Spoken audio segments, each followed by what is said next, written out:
नमस्कार प्यारे बच्चों, आज की कक्षा में हम कक्षा 6 की प्रश्नावली 4.2 के सवाल करने से पहले उस प्रश्नावली के बारे में जो सामान्य जानकारी है वो पहले प्राप्त करेंगे और अगली वीडियो में हम जो है उसके सवाल करेंगे। तो सबसे पहले हम वक्र क्या है। वक्र एक ऐसी रेखा है जिसके प्रत्येक बिंदु पर उसकी दिशा में किसी विशेष नियम से ही परिवर्तन होता है।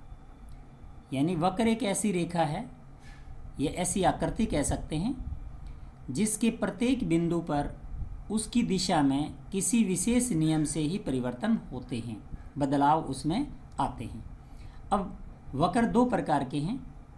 सबसे पहले हम पढ़ेंगे एक सरल बंद वक्र पढ़ेंगे।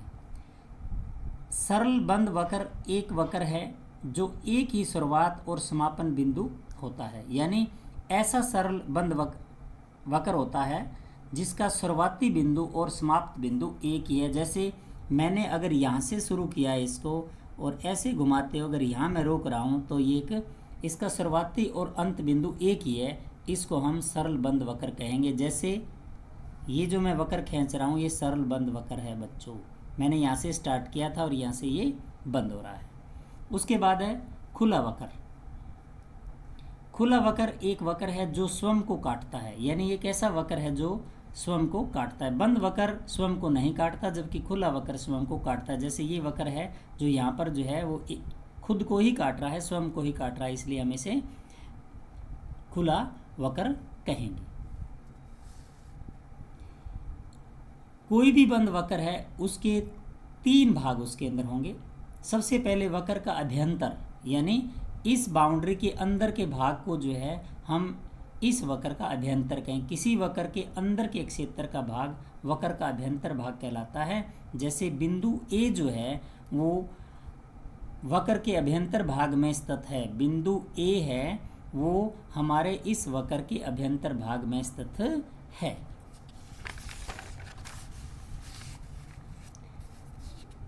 उसके बाद वक्र की परिसीमा, यानी वक्र बनाने वाली इस रेखा को जो है हम क्या कहेंगे, वक्र की परिसीमा कहेंगे। और बिंदु बी जो है वक्र की परिसीमा पर स्थित है। बिंदु बी वक्र की परिसीमा पर स्थित है। वक्र का बहिर्भाग, किसी वक्र के बाहर के भाग को वक्र का बहिर्भाग कहते हैं। जैसे ये इस बाउंड्री के अंदर के भाग को छोड़कर जो बाहर का भाग है उसे बहिर्भाग कहते हैं, यानी बाहरी भाग कहते हैं। और बिंदु सी जो है वक्र के बहिर्भाग के अंदर स्थित है। उसके बाद अक्षेत्र, वक्र के अभ्यंतर और उसकी परिसीमा को मिलाकर उस वक्र का अक्षेत्र कहा जाता है। यानी ये जो है वो ये जो है उसे हम वक्र का अक्षेत्र कहेंगे, वक्र का अक्षेत्र कहेंगे। उसके बाद बच्चों हम पढ़ते हैं बहुभुज किसे कहते हैं। तीन या तीन से अधिक रेखाखंडों से बनी बंद आकृति को बहुभुज कहते हैं।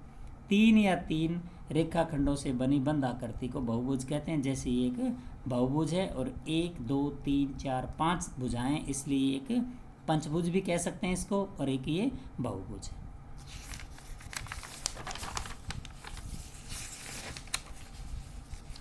भुजाएं, एक बहुभुज को बनाने वाले रेखाखंडों को उसकी भुजाएं कहते हैं।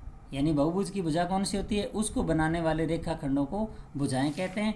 जैसे बच्चों इस बहुभुज को बनाने के लिए A B, B C, C D, D E और ए ई, ये चार रेखाखंडों का प्रयोग हुआ है। ये चारों रेखाखंड इसकी भुजा कहलाती हैं। और भुजा को इस तरह से हम जो है दर्शाते हैं, A B, C D, B C, D E और ए ई, और इसके उनके ऊपर जो है हम डंडा लगाते हैं। ये इस बहुभुज की भुजाएं हैं।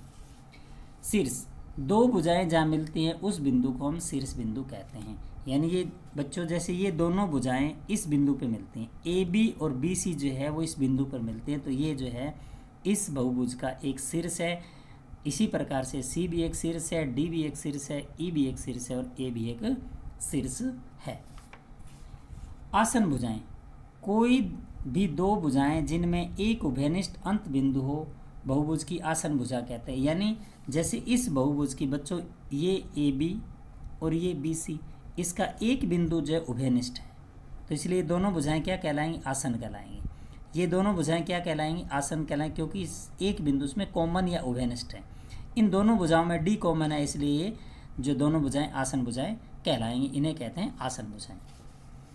उसके बाद है आसन शीर्ष। बहुभुज की एक ही भुजा के अंत बिंदु आसन शीर्ष कहलाते हैं। विकिरण, सम्मुख शीर्षों को मिलाने से बने रेखाखंड बहुभुज के विकर्ण कहलाते हैं। यानी सम्मुख शीर्षों को मिलाने से बने रेखाखंड को बहुभुज का विकर्ण कहलाते हैं। जैसे कि ये बहुभुज है, इसके इस शीर्ष को मैं इससे मिला दूं, इस शीर्ष को मैं इससे मिला दूं, इस शीर्ष को इससे मिला दूं, इस शीर्ष को इससे मिला दें, इस शीर्ष को इससे मिला दें। ये सारे के सारे जो हैं वो इस बहुभुज के विकर्ण हैं।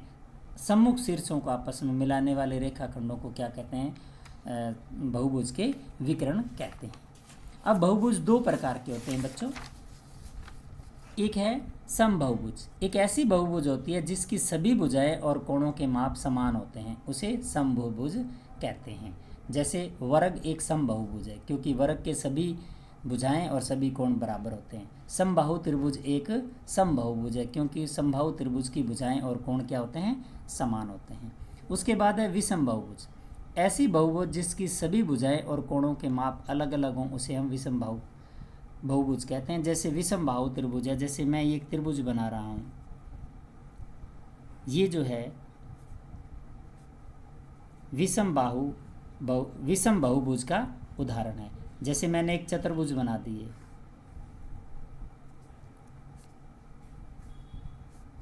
ये भी जो है एक विषम बहुभुज का उदाहरण है, क्योंकि इसकी सारे भुजाएं अलग अलग हैं और सारे कोणों का माप भी अलग अलग है। तो मुझे आशा है ये जानकारी आपको समझ में आ गई है। धन्यवाद।